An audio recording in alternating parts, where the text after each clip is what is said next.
في الإمام العصر في الحديث فضيلة الشيخ محمد خزر شاء الكشميري حفظه الله ورعاه قال أخبرنا وأجازنا والد محضره فقل المحدثين فضيلة الشيخ سيد أنزر شاء الكشميري ابن إمام العصر في الحديث والفقه العلامة السيد محمد أنور شاء الكشميري رحمه الله تعالى قال أخبرنا وأجازنا شيخ الإسلام حسين أحمد المدني قال أخبرنا وأجازنا شيخ الهند محمود حسن الديوبندي قال أخبرنا وأجازنا مدة الله في الأرض محمد قاسم الناروتمي قال أخبرنا وأجازنا الشام عبد الملك المجددي قال أخبرنا وأجازنا الشيخ محمد إسحاق قال أخبرنا وأجازنا الشيخ عبد العزيز الدلوي قال أخبرنا وأجازنا الشام ولي الله الدلوي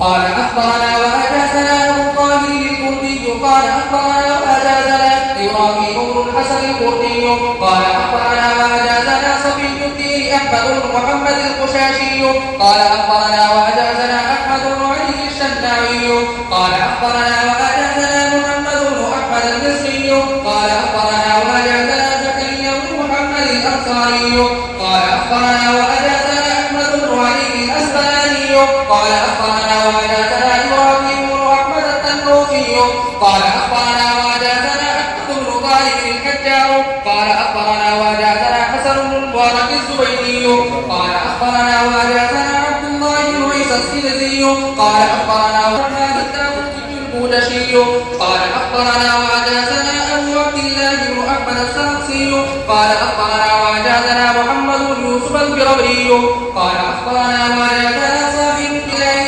ومحمد بن إسماعيل بن إبراهيم بن المغيرة بن نسبة زوج في اليمان في البخاري رحمه الله تعالى اللهم انفعنا وارفعنا بعلوم هؤلاء الشيوخ الأجمعين آمين يا رب العالمين.